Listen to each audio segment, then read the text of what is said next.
तुर्की ने शायद यह सोच रखा था कि उसका बेकरतार नाम का ड्रोन दुनिया में अब तक सबसे ज्यादा चर्चित हथियार बन चुका है, जो उसने रूस यूक्रेन युद्ध में यूक्रेन को दिया और अजरबैजान को देकर आर्मीनिया के खिलाफ इस्तेमाल कराया।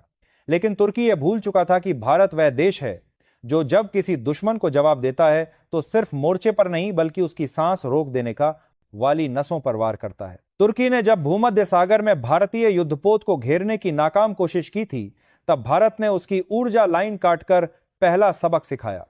लेकिन तुर्की को सबक शायद अभी पूरा नहीं मिला था, क्योंकि उसके राष्ट्रपति एर्दोगान ने फिर से भारत पर तीखी बयानबाजी करते हुए कह दिया कि भारत अगर भूमध्य सागर में आया तो उसे बैराक्तार ड्रोन से निशाना बनाया जाएगा। बस वहीं पर भारत का सब्र खत्म हो गया। भारत ने पहली बार ना तो समुद्र में मिसाइल छोड़ी, ना हथियार चलाए, बल्कि उसने वहीं चोट मारी जहां तुर्की को सबसे ज्यादा दर्द होता है, उसकी सबसे गर्व वाली जगह, उसकी बैराक्तार ड्रोन फैक्ट्री पर।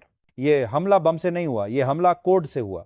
यह मिसाइल हमला नहीं था, यह साइबर रॉकेट था। भारत की साइबर फोर्सेज ने आधी रात को ऑपरेशन गरुड़ के तहत तुर्की की पूरी ड्रोन मैन्युफैक्चरिंग फैसिलिटी के कंट्रोल सिस्टम में घुसपैठ की। महज 4 मिनट के भीतर तुर्की की ड्रोन प्रोडक्शन लाइन ठप हो गई, उनकी असेंबली रोबोट्स बंद, surveillance system blackout, server room में अलार्म बजता रहा, लेकिन मॉनिटर पर सिर्फ एक लाइन चमक रही थी, India doesn't forget, India strikes back.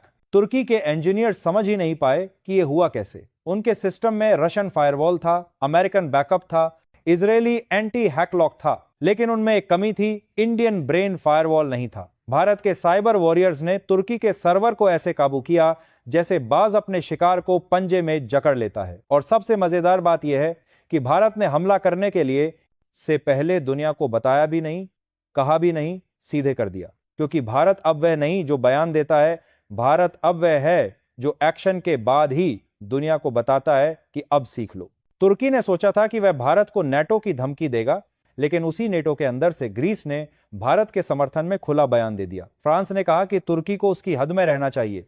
America ने साफ कहा कि India is a responsible cyber power. और रूस मुस्कुरा रहा था, क्योंकि वह जानता था कि अगर कोई देश तुर्की को झुका सकता है तो वह भारत है। लेकिन इस हमले की सबसे बड़ी खासियत यह थी कि भारत ने सिर्फ सिस्टम शटडाउन नहीं किया, उसने बैराक्तार ड्रोन के फ्लाइट कोड्स लीक कर दिए। इसका मतलब यह कि जो ड्रोन तुर्की अब तक दूसरे देशों को बेचकर करोड़ों डॉलर कमा रहा था, अब वही ड्रोन किसी काम का नहीं रहा, क्योंकि उसके कंट्रोल्स अब भारत के पास थे। भारत की इंटेलिजेंस ने तो मजाक में यह भी कहा कि अगर तुर्की ने फिर जुबान चलाई तो हम उसके ड्रोन से ही उसके प्रेसिडेंशियल पैलेस के ऊपर आतिशबाजी करा देंगे। पूरी दुनिया यह सोच रही थी कि भारत ने यह किया कैसे। कुछ एक्सपर्ट्स कहने लगे कि यह शायद रॉ ने किया होगा, कुछ बोलने लगे कि यह भारत की डिफेंस साइबर एजेंसी रही होगी। लेकिन भारत ने चुप्पी साध रखी, क्योंकि भारत को अब क्रेडिट नहीं चाहिए, उसे सम्मान चाहिए, और सम्मान वह खुद लेता है। तुर्की की पार्लियामेंट में अफरा तफरी मच गई। ऑपोजिशन ने पूछा कि जब हम साइबर सुपर पावर कहते थे तो भारत कैसे घुस गया। गवर्नमेंट बोली यह रशिया ने मदद की होगी, कुछ बोले इजरायल ने कोड दिया होगा। लेकिन सच यह था कि यह इंसान ने नहीं, यह कौशल ने किया था। यह किसी देश की मदद से नहीं, यह 140 करोड़ भारतीयों के सामूहिक प्रतिशोध की ऊर्जा से हुआ था। भारत ने यह संदेश सिर्फ तुर्की को नहीं दिया, बल्कि चीन, पाकिस्तान और उन सबको दिया जो भारत को हल्के में लेते हैं। और यह साइबर अटैक सिर्फ एक जवाब नहीं था, यह एक ट्रेलर था कि अगर भारत चाहे तो बिना एक गोली चलाए दुश्मन के देश को लकवाग्रस्त कर सकता है। अब सवाल यह है कि तुर्की चुप हो जाएगा? नहीं, वह शोर मचाएगा, यूएन में रोएगा, ओआईसी में शिकायत करेगा। लेकिन फर्क क्या पड़ेगा?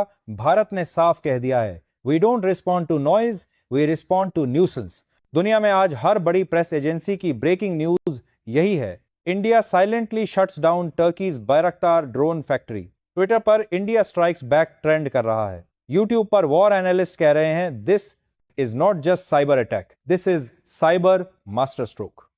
और इस पूरे घटनाक्रम में सबसे गर्व की बात यह है कि भारत ने यह सब किसी सुपर कंप्यूटर से नहीं, बल्कि अपने घरेलू इंजीनियर्स की डिजाइनिंग हुई सुपर कंप्यूटिंग ग्रिड से किया। यानी यह अटैक भी था और अचीवमेंट भी। तुर्की के अंदर का माहौल देखते ही बनता था, सड़कें धुएं से भर गईं, टीवी चैनल आंख खोलकर चकित थे, और संसद में हर कोई सिर्फ यही पूछ रहा था कि यह हमला कैसे हुआ। तुर्की की जनता कंफ्यूज थी, कुछ हिस्सों में तो उग्र भी। स्टॉक मार्केट पैनिक मोड में चला गया, उनकी रक्षा शेयरें धड़ाम से गिरीं, और जो कंपनियां बैरक्तार ड्रोन्स बनाने में जुड़ी थीं उनका कद घटते ही घटा। वही कंपनियां जो कल तक गर्व से कहती थीं कि हमने वैश्विक हथियार बाजार पर धाक जमा दी है, आज उन्हीं